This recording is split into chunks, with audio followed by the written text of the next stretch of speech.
할렐루야. 주님의 이름으로 여러분 모두를 사랑하고 또 진심으로 환영합니다. 오늘은 다시 누가복음 말씀으로 오늘은 다시 살게 하신 예수 그리스도라는 제목으로 함께 은혜를 나누도록 하겠습니다. 우리는 지난주 부활절을 맞아서 예수님께서 사망 권세를 이기시고 다시 사심으로 부활의 첫 열매가 되셨다는 말씀을 들었습니다. 예수님께서 다시 사신 것과 같이 우리들도 다시 살아야 합니다. 우리 예수님은 우리를 살리시는 분이십니다. 사단 마귀는 우리에게 와서 모든 것을 빼앗고 죽이는 존재이지만 예수님께서는 우리를 살리시기 위해 오셨습니다.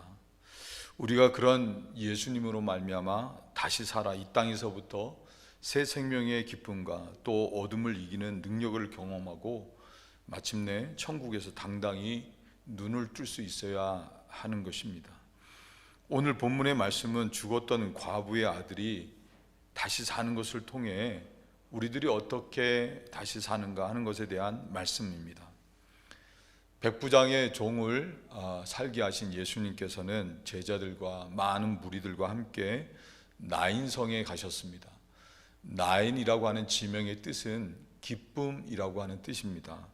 그런데 이런 기쁨이라는 뜻과는 달리 예수님께서 성문에 가까이 오셨을 때 사람들이 죽은 자를 메고 나오는 것입니다. 죽은 자는 과부의 단 하나밖에 없는 아들이었습니다. 이 과부는 남편도 없이 아들 하나만을 바라보고 살아왔었는데 그런 아들이 죽자 이 여인은 절망적인 눈물을 흘리며 걸어가고 있었던 것입니다. 그럴 때 예수님께서 그 모습을 보시고 누가복음 7장 13절에 말씀하시기를 불쌍히 여기사 울지 말라라고 하셨습니다. 결과적으로는 예수님께서 이 죽은 과부의 아들을 살리십니다. 그런데 그 시작이 바로 과부를 불쌍히 여기신 그 예수님의 마음에서부터 시작이 되었다고 하는 것입니다. 우리들이 사망의 삶에서 다시 살게 된 것 역시도 하나님께서 우리를 불쌍히 여기신 마음에서부터 비롯되어졌습니다. 에스겔서 16장 1절 이하에는 환영받지 못한 존재로 태어난 것 때문에 태어나자마자 버려진 아이에 대한 이야기가 있습니다. 배꼽줄도 자르지 않고 씻겨지지도 않고 세마포도 쌓이지 않고 그냥 핏덩이인 채로 버려진 것입니다. 지나가는 사람들이 다 그것을 다 무시합니다. 그런데 어떤 한 사람이 버려진 아이가 피투성이가 되어 발짓하는 것을 보고는 마음에 불쌍한 생각이 들었습니다. 그래서 핏덩이라도 살라 핏덩이라 살라 하는 마음으로 그 어린 것을 걷어다가 또 물로 씻어 닦아주고 기름을 발라주고 수놓은 옷을 입혀주고 가죽신을 신기고 띠를 띄우고 금 팔찌에 또 금 목걸이에 또 귀고리에 금 면류관까지 씌워주고 그리고 고운 밀가루와 꿀과 기름을 먹여서 곱고 형통하게 되어 왕 후에 지위에 나아가게 했다고 말씀합니다. 이는 비유의 말씀인데 이스라엘 민족이 그와 같이 보잘것없이 버려졌던 존재이지만 하나님께서 불쌍히 여기셔서 그 이스라엘 민족을 존귀하게 하신 것을 말씀하고 있는 것입니다. 여러분, 우리들도 마찬가지입니다. 우리가 구원받은 것 역시도 사도 바울이 에베소서 2장 3절 5절에서 이렇게 말을 합니다. 전에 우리도 다 그 가운데 우리의 육체의 욕심을 따라 지내며 육체와 마음에 원하는 것을 하여 다른 이들과 같이 본질상 진노의 자녀이었더니 우리들이 죄와 허물로 말미암아 우리들 모두는 하나님으로부터 진노를 받아 마땅한 그런 존재였다고 하는 것입니다. 그런데 사전은 이렇게 이야기합니다. 긍휼에 풍성하신 하나님이 우리를 사랑하신 그 큰 사랑을 인하여 허물로 죽은 우리를 그리스도와 함께 살리셨고 너희가 은혜로 구원을 얻은 것이라.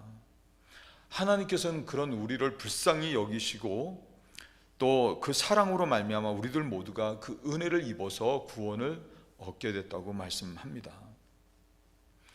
중요한 것은 예수님께서 과부를 불쌍히 여기셨던 것은 단지 마음에서만 그렇게 하신 것이 아니라 과부의 아들을 살리시기 위해 자신을 희생하시는 사랑의 행동으로까지 나타났다는 것입니다. 누가복음 7장 14절 말씀 보면 예수님께서는 과부를 향해 울지 말라 하시면서 가까이 오셔서는 그 관에 손을 대십니다. 이것은 당시로서는 정말 감당하기 어려운 일입니다. 왜냐하면 레위기 21장 1절 11절 그리고 민수기 6장 7절 이렇게 말씀을 보게 되면 제사장이나 나시린은 어떤 죽은 자도 가까이 해서는 안 된다고 하는 것이 율법이었기 때문입니다. 그렇기 때문에 부정하게 되는 것입니다. 심지어는 그 죽은 사람이 부모나 형제라도 가까이 해서는 안 되는 것입니다. 예수님께서 아들의 시신이 들어있는 관에 손을 대신 이유는 관을 멈춰 세워 그 아들을 다시 살리기 위함이셨습니다. 불쌍히 여기다라는 말은 헬라어로 스플랑크니 조마이라고 하는 동사입니다. 이 단어는 그 기초 본질이 창자, 내장을 뜻하는 스플랑크논이라는 명사에서 비롯된 것인데, 사람들이 흔히 애간장이 탄다라고 표현할 때 그 애간장이 탄다 그 바로 쓰이는 단어가 스플랑크논입니다. 그 뜻이 뭐냐? 연민, 동정, 자비, 그 사랑을 뜻하는 것입니다. 여기에서 바로 불쌍히 여기다라고 하는 스프랑크니조마이라고 하는 동사에서 나온 것입니다. 동사가 나오게 된 것입니다. 예수님께서 물고기 2마리와 보리떡 5개로 5,000명을 먹이시고 12광줄에 남는 이적을 행하시죠. 그 이유가 뭐냐면 많은 무리가 자신에게 나오는 것을 보실 때 마음에 불쌍한 생각이 드셨다고 말씀합니다. 이 스플랑크니 조마이라고 하는 불쌍히 여기는 마음에서 그들에게 이렇게 풍요롭게 풍족하게 먹이시는 사랑을 하신 것입니다. 선한 사마리아인이 가던 길을 멈추고 자신이 가진 포도주와 기름으로 상처에 붓고 싸매어 짐승이 되어 주막으로 데려가 돈까지 지불하면서 강도 만난 자를 보살펴준 이유는 그 강도 만나서 거의 죽어가는 그 사람을 볼 때 마음에 정말 불쌍히 여기는 마음이 있었기 때문에 그런 희생과 사랑의 수고를 아끼지 않았던 것입니다. 상거가 멀었음에도 불구하고 아버지가 아들을 알아보고 뛰쳐나가서 너 왜 그래서 정죄하지 아니하고 목을 껴안고 입을 맞추고 안으로 데려와서 옷을 갈아입히고 금가락지를 끼워주고 송아지를 잡아서 잔치를 하고 했던 그 모든 이유 역시도 아버지가 아들을 측은히, 다시 말하면 불쌍히 여기는 그런 마음 때문이었던 것입니다. 저희 친외할머니가 자신이 죽을 줄도 모르고 불 속에 뛰어드신 이유 역시도 아들 몸에 불이 붙은 것을 보고 애간장이 타들어가는 불쌍한 마음에서 살리고자, 어떻게든 살리고자 하셨기 때문이었습니다. 죽은 자의 관에 손을 대시는 것은 부정하다는 것을 잘 아셨음에도 불구하고 예수님께서 관에 손을 대셔서 멈춰 세우신 것 역시도 과부를 보시고 애간장이 끊어지는 것 같은 불쌍한 마음에서 어떻게든지 저 아들을 살려줘야 되겠다고 하는 사랑 때문이었던 것입니다. 십자가라고 하는 건 죽음이죠. 당시에는 가장 부정한 것이었습니다. 십자가라고 하는 것은 저주였고, 십자가라고 하는 것은 가장 극악한 죄인이나 가해지는 가장 고통스러운 죽음이었습니다.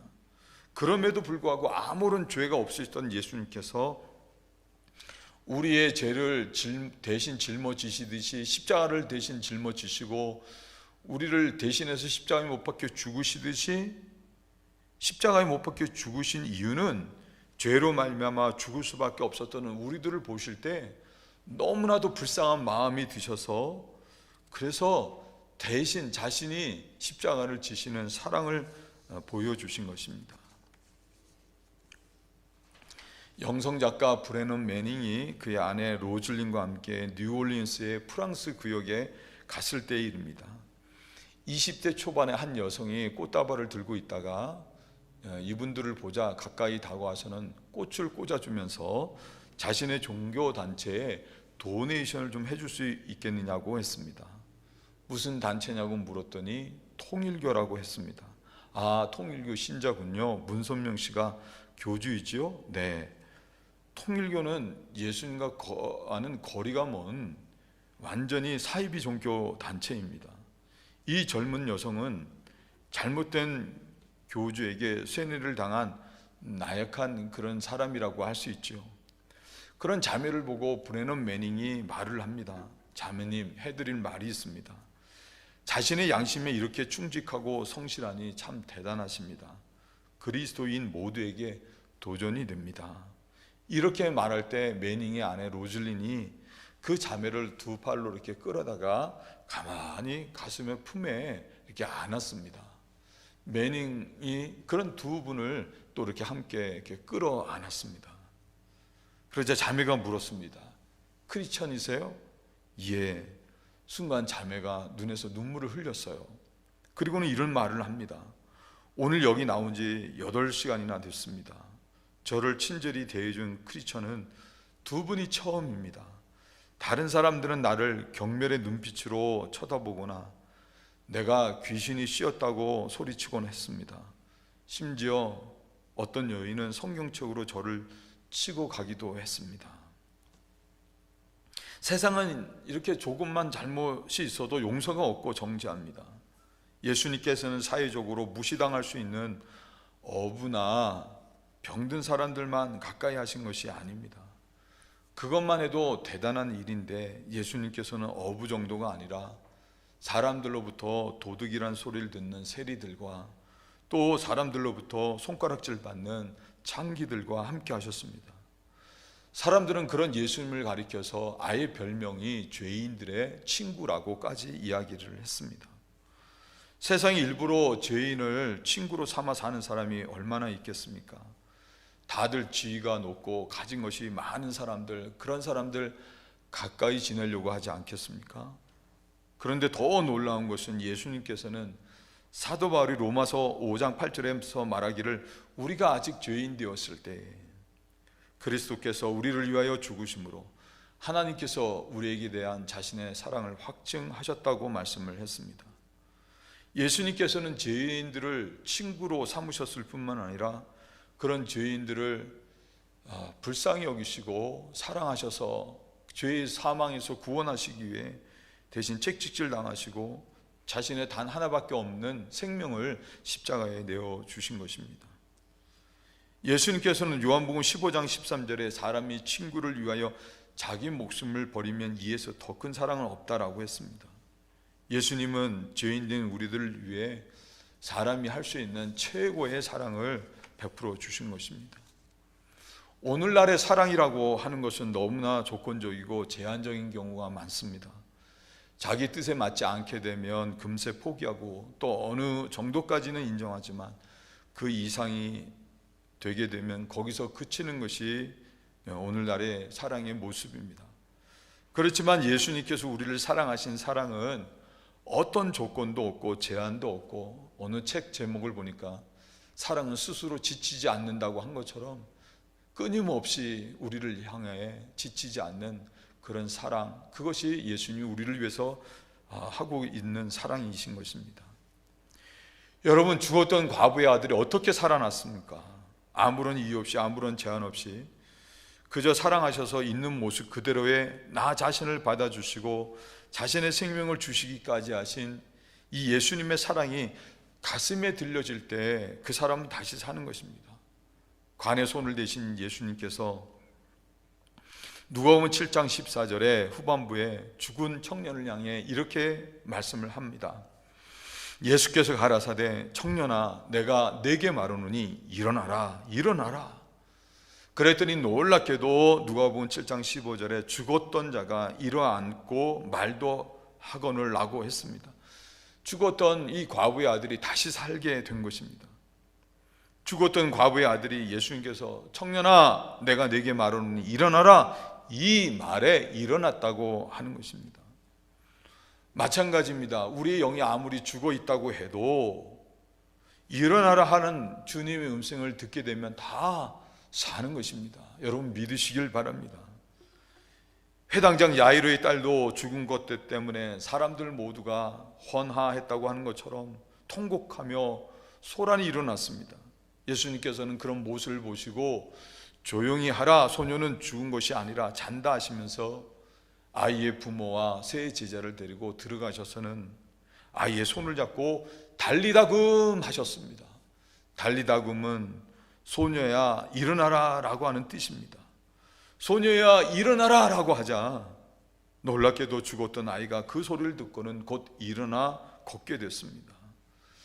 나사로도 마찬가지입니다. 예수님께서는 나사로가 죽은 지 나흘이 지나서야 장사된 무덤에 오셨습니다. 예수님께서는 먼저 마르다를 향해서 돌을 옮겨 놓으라고 하셨습니다. 그러자 마르다가 대답하기를 주여 죽은 지가 벌써 나흘이나 돼서 냄새가 납니다 라고 이야기를 합니다. 무슨 뜻입니까? 안 됩니다. 살 수 없습니다. 그래봤자 아무 소용이 없습니다. 그런 뜻입니다. 그럴 때 예수님께서는 요한복음 11장 40절에 예수께서 가라사대 내 말이 내가 믿으면 하나님의 영광을 보리라 하지 아니하였느냐라고 하셨습니다. 그때서야 정신이 번쩍 든 마르다는 돌을 옮겨놓게 됩니다. 돌이 옮겨진 것을 보신 예수님께서는 하늘을 우러러 아버지여 내 기도를 들어주신 것 감사합니다 라고 하시고는 무덤을 향해서 나사로야 나오라 라고 말씀하셨습니다. 놀랍게도 그 소리에 죽었던 나사로가 수족을 배로 동인 채 살아나왔습니다. 여러분 늘상 드리는 말씀이지만 아무리 죽었던 영혼이라 할지라도 주님의 음성이 들려지게 되면 그 사람은 다 사는 것입니다. 에스겔 37장 골짜기에 수많은 마른 뼈들도 에스겔이 대언한 하나님의 말씀이 들려졌을 때 뼈들이 일어나서 서로 들어맞고 힘줄이 돋고 살이 채워지고 그러면서 가죽이 덮이고 마침내 생기까지 들어가서 군대가 되는 역사가 있었습니다. 오늘 우리들도 마찬가지입니다. 오늘도 예수 십자가의 복음의 말씀이 여러분들에게 들려질 때 아, 또 그 말씀이네, 당연히 맞는 말씀 하시겠지, 그렇게만 생각하고 말씀이 귀로 듣고 흘려버리게 된다고 하면, 가슴에 들리지 않게 된다고 하면 사망 권세를 이기시고 부활하신 예수님께서 다시 살게 하시는 역사를 경험할 수 없고, 그러면서 예전과 또 똑같은 삶의 방식으로 반복하며 살아가는 그런 삶이 될 수밖에 없는 것입니다. 그렇지만 시편 19편 7절에 여호와의 율법은 완전하여 영혼을 소송케 한다는 말씀같이 하나님의 말씀이 가슴으로 들려지는 사람은 영혼이 사는 것입니다. 그러면서 삶이 살고 모든 것들의 복된 역사를 경험하게 되는 것을 믿습니다. 특히 우리들은 하나님으로부터 아무개야 내가 너를 사랑한다 라고 하는 하나님의 사랑의 음성을 가슴으로 들을 수 있어야 합니다. 그럴 때 사는 것입니다.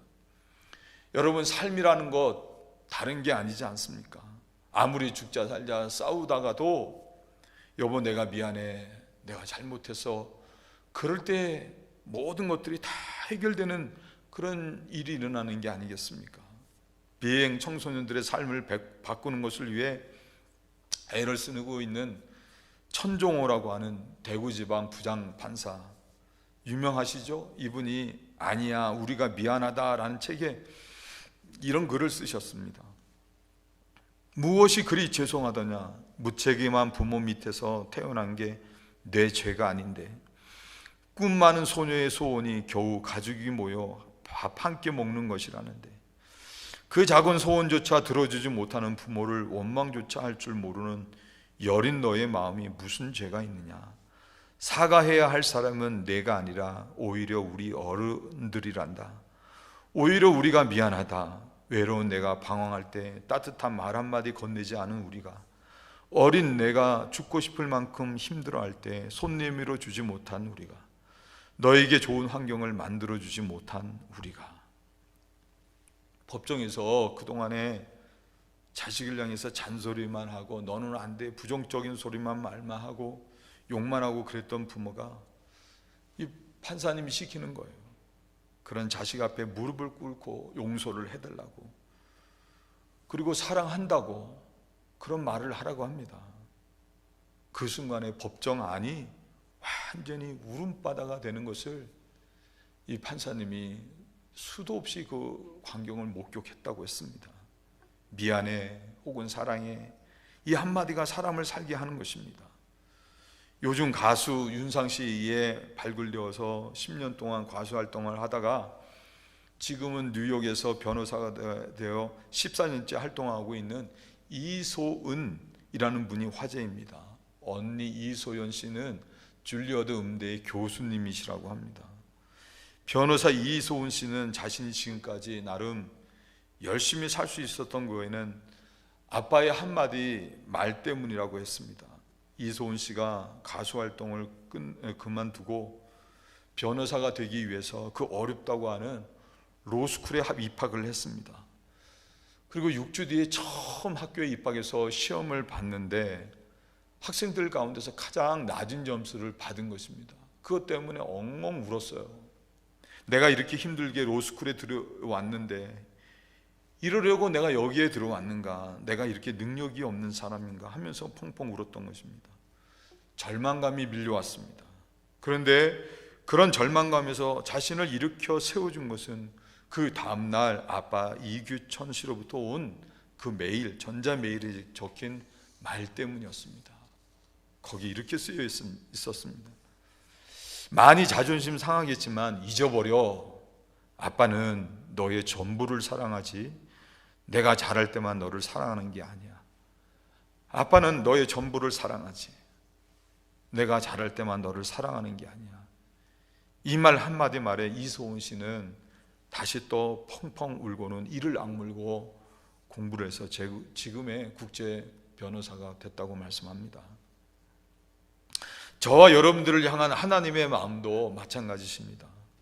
우리가 매번 실패하고 또 반복해서 넘어졌다고 해도 그것 때문에 우리 주변의 사람들은 우리를 향해 손가락질하고 정죄할 수 있지만 하나님께서는 그럼에도 불구하고 우리를 향해서 그래도 난 너를 사랑한다, 내가 찢겨지고 넘어지고 실패해도 난 너를 사랑한다 라고 하시는 것입니다. 그 이유는 우리가 그럴 만한 가치가 있기 때문입니다. 왜냐하면 우리들은 하나님께서 독생하신 아들의 피값으로 사신받은 하나님의 자녀이기 때문에 그렇습니다. 하나님께서는 우리를 당신의 자녀로 사랑하시는 것입니다. 일을 잘하고 못하고가 아니라 능력이 있고 없고를 떠나서, 노력을 하고 안 하고를 다 떠나서 우리들이 하나님의 자녀이기 때문에 하나님께서는 우리를 사랑하시는 것입니다.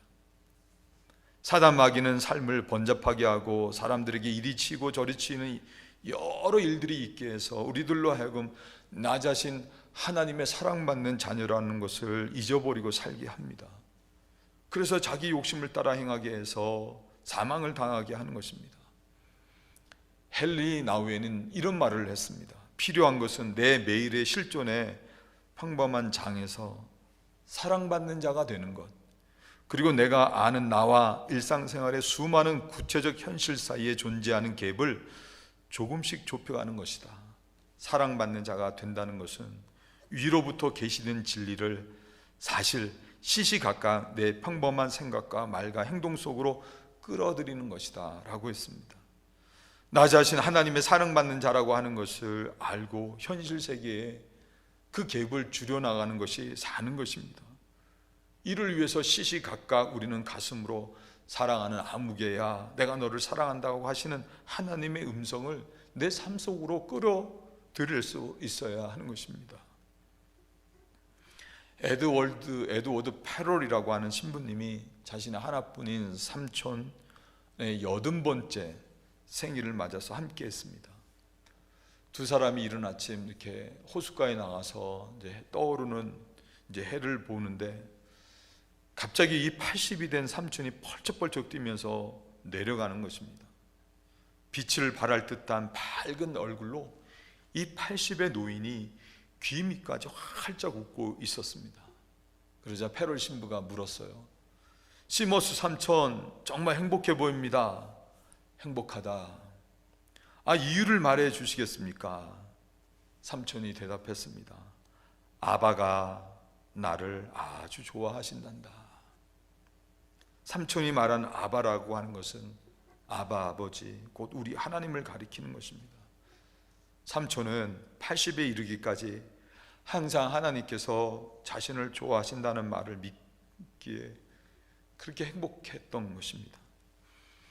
사랑하는 성도 여러분, 찬송가 241장 가사가 이렇습니다. 하나님 아버지 주신 책은 귀하고 중하신 말씀이세. 기쁘고 반가운 말씀 중에 날 사랑한다는 말 참 좋도다. 주 나를 사랑하시오니 즐겁고도 즐겁도다. 주 나를 사랑하시오니 나는 참 기쁘다. 주 예수 날 사랑하시오니 내가 또 예수를 사랑하네.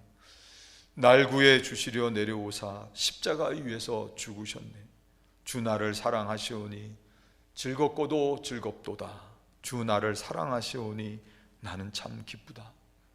여러분 모두가 이 찬송과 같이 하나님께서 나 자신을 사랑하신다고 하는 하나님의 사랑의 음성을 가슴으로 들으실 수 있는 여러분들이 되시길 축복합니다. 그러므로 어떤 경우에도 다시 사는 역사를 경험하시고 하루하루에 살아가는 삶이 기쁨으로 충만하시길 예수님의 이름으로 축원을 드립니다. 예수님께서는 이렇게 다시 살게 된 청년을 어미에게 주었습니다. 그러자 놀라운 일이 일어났습니다. 누가복음 7장 16절 17절 말씀 보면 모든 사람들이 두려워하며 하나님께 영광을 올려드렸다고 했습니다. 또 큰 선지자가 우리 가운데 일어났다고 했고, 또 하나님께서 자기 백성을 돌아보셨다고 사람들이 말하기를 시작했습니다. 그것만이 아니라 청년을 다시 살게 하신 예수님에 대한 소문이 유대와 사방으로 점점 더 퍼져나가게 됐습니다. 우리들도 예전에는 다 죄와 허물로 죽었던 사람들이었지 않습니까? 그런데 우리들 역시도 다시 살았습니다. 그렇지만 우리들은 예전의 생명으로 다시 산 사람들이 아닙니다. 예수님께서 십자가에 그 피로 우리를 구속해 주셨는데, 예수님의 십자가의 구속의 원리 가운데 중요한 것은 그것은 바로 대신이라고 하는 것입니다. 아무런 죄가 없었던 예수님께서 우리를 죄 가운데 살리시기 위해서 대신 십자가의 고통과 죽음을 당하셨죠. 그래서 이사야 61장의 말씀 보면 이 대신의 말씀이 나옵니다. 화관을 주어 죄를 대신하게 하셨고, 희락의 기름을 주어 슬픔을 대신하게 하셨고, 찬송의 옷을 주어 근심을 대신하게 하셨다고 말씀합니다. 대신하는 것, 이것이 바로 하나님의 방법인 것입니다. 하나님께서 우리를 다시 살게 하셨을 때 예전의 옛사람으로 다시 살게 하신 것이 아닙니다. 하나님께서는 우리에게 예수의 생명을 주셔서 예수님으로 다시 살게 하신 것입니다. 이 때문에 사도 바울은 갈라디아서 2장 20절에서 말하기를 내가 그리스도와 함께 십자가에 못 박혔나니 그런즉 이제는 내가 산 것이 아니 오직 내 안에 그리스도께서 사신 것이라고 고백을 했습니다. 우리들은 더 이상 내가 산 것이 아닙니다. 우리 안에는 오직 예수님만이 사신 것입니다. 그러므로 우리들은 내 생각이나 내 능력으로 살아가는 것이 아니라 오직 우리 안에 생명으로 살아계시는 예수님으로 말미암아 살아가는 것입니다. 바로 그것 때문에 예수님께서 죽었던 청년을 살게 하시고 주셨을 때 사람들이 두려워하고 하나님이 우리를 돌아보셨다고 하고 하나님께 영광을 돌리고 예수님에 관한 소문이 더 점점 퍼져나갔던 것 같이 우리들 역시도 사람들이 두려워하는 존재가 되고 우리를 통해서 많은 사람들이 하나님께 영광을 올려드리게 되며, 그러면서 우리의 믿음의 삶을 통해서 예수님의 소문이 온 사방에 퍼지게 되는 것입니다. 이를 위해서 우리들 모두는 내 안에 예수님만이 사신다고 하는 믿음으로 살 수 있어야 합니다. 이 때문에 사도 바울은 갈라디아서 2장 20절에서 내가 그리스도와 함께 십자가에 못 박혔나니 그런즉 이제는 내가 산 것 아니요 라고 하면서 후반절에 이어서 말하기를 이제 내가 육체 가운데 사는 것은 나를 사랑하사 나를 위하여 자기 몸을 버리신 하나님의 아들을 믿는 믿음의 안에서 사는 것이라 라고 했습니다. 아, 그렇구나. 내 안에 내가 사는 것이 아니라 예수님께서 살아 계시는구나. 이를 늘 잊지 않고 믿음으로 살 수 있어야 한다는 말씀입니다. 세상 속에서 하나님의 모습을 보려고 애를 씁니다. 중요한 것이죠. 그런데 그것보다 더 중요한 것은 내 안에 거하시는 하나님을 보고 그리고 그런 하나님을 통해서 세상을 보는 것이 더 중요한 것입니다. 그럴 때 우리들은 나 자신 예수의 생명으로 다시 살게 하신 예수님의 부활의 능력을 경험하는 사람이 되는 것입니다. 찬송가 493장 나 이제 주님의 새 생명 얻은 몸 옛것은 지나고 새 사람이로다. 그 생명 내 맘에 강같이 흐르고 그 사랑 내게서 해같이 빛난다. 영생을 맛보며 주 안에 살리라. 오늘도 내일도 주 함께 살리라. 사랑하는 성도 여러분, 여러분 모두가 내 안에는 오직 예수 그리스도만이 사시는 것을 믿으시고 그런 부활의 예수님께서 여러분 안에 생생히 살아 일하심으로 말미암아 여러분들의 하루하루의 삶에 영생이 있고 또 하나님께 영광이 되는 행복한 믿음의 삶 되시길 예수님의 이름으로 축원을 드립니다. 자, 이제 말씀을 마치기 전에 한 가지 우리들이 명심해야 할 것이 있습니다. 사단 마귀는 다시 산 우리들을 계속해서 또다시 어둠 곧 죽음의 무덤에 가둬두려고 한다는 것입니다. 마귀는 십자가에 못 박혀 죽으셨던 예수님을 영원한 죽음 가운데 가둬두려고 무덤에 장사 지내게 했죠. 그렇지만 예수님은 사망 권세를 깨뜨리고 다시 사셨어요. 그래서 그 무덤은 비어 있는 것입니다. 마찬가지로 주 안에서 다시 산 우리들 역시도 더 이상 사망의 무덤에 갇혀 지낼 수는 없습니다. 그런데 안타깝게도 많은 사람들이 무덤 속에 어둠 속에 가둬두려고 하는 사단의 속임수에 속아서 여전히 사망의 무덤에 갇혀 사는 일들이 많다고 하는 것입니다.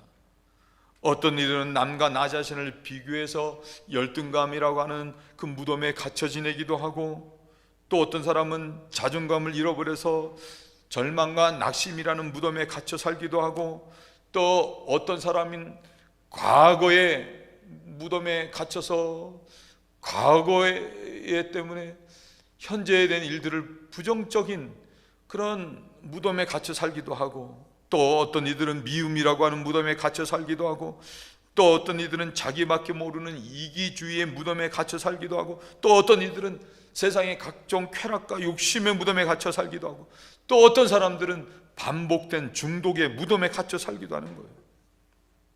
여러분, 오늘 이 시간을 통해서 확신하시길 바랍니다.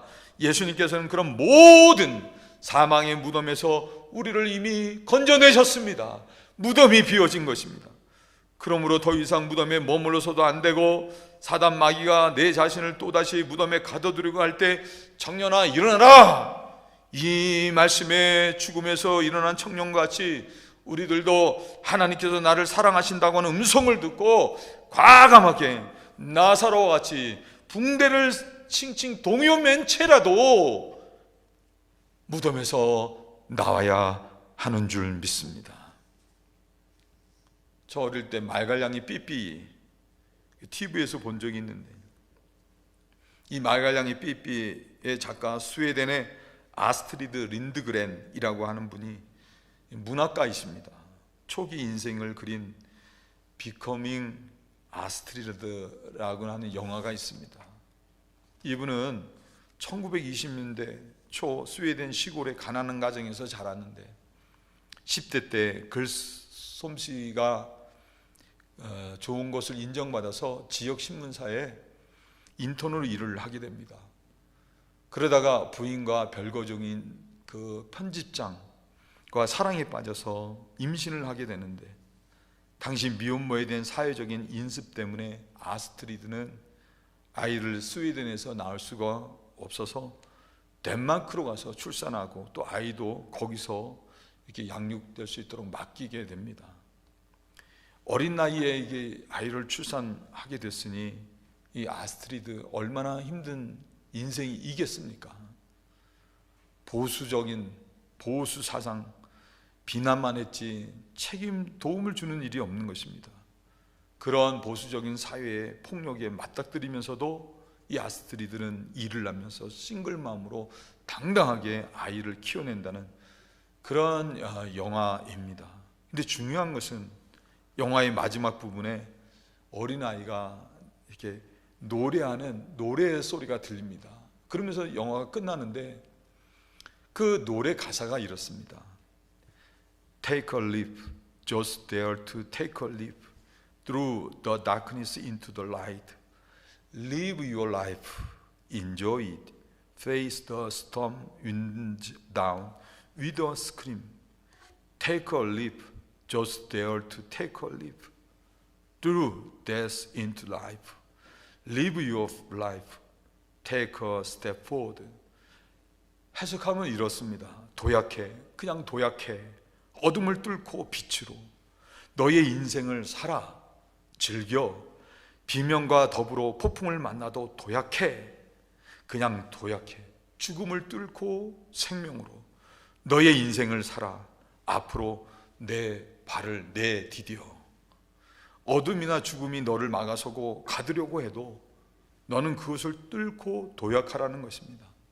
여러분, take a leap, just dare to take a leap 라는 이 노랫말 가사와 유사한 아주 큰 대기업의 광고 문구가 있지요. 나이키의 just do it 이라는 말입니다. 그냥 해라는 뜻입니다. 너 술 마시고 싶어? 그럼 마셔 라고 하는 게 바로 이 표어 속에 담겨 있는 것입니다. 이는 하나님 없는 인간 중심의 포스트 모더니즘의 대표적인 예라고 할 수 있습니다. 그런데 아스트리드 린드그렌이 말하는 Live your life는 그런 것과는 다르게 신앙이 담겨 있습니다. 어둠이 내 자신의 삶을 휘감는다고 해도, 죽음이 나를 위협한다고 해도 하나님을 믿는 믿음으로 그것을 뚫고 앞으로 한 걸음 더 나아가라고 하는 것입니다. 그렇습니다. 사랑하는 성도 여러분, 우리는 예수님 안에서 십자가의 사랑으로 다시 태어난 사람들입니다. 예수님의 무덤이 비었던 것 같이 우리들 역시도 이제는 더 이상 어둠 무덤 가운데 갇혀 지낼 수 없습니다. Take a leap, 도약하십시오. Through the darkness into the light, live your life. 어둠을 뚫고 빛으로 하나님께서 저와 여러분들에게 주신 예수님의 새 생명으로 과감하게 살아가시길 예수님의 이름으로 축원을 드립니다. 그러므로 우리 모두의 삶이 하나님을 모르는 사람들에게는 경외감으로, 그리고 하나님께 영광이 되고, 그러면서도 우리들 모두가 하나님으로부터 구원받은 참 그리스도인 됨을 세상에 증명하게 되어서 기쁘고 행복한 믿음의 삶 되시길 예수님의 이름으로 축원을 드립니다. 기도하시겠습니다. 하나님 감사합니다. 죄와 허물로 죽을 수밖에 없는 우리를 다시 살게 하시고 예수의 생명으로 살게 하시니 하나님 감사합니다. 이제는 더 이상 어둠의 무덤에 갇혀 지내지 않게 하시고 당당히 걸어나와 새 빛으로 도약하고 정말 하나님의 영광으로 도약하는 복된 믿음의 삶 되게 하여 주옵소서. 예수님의 이름으로 기도드려 싸움나이다. 아멘.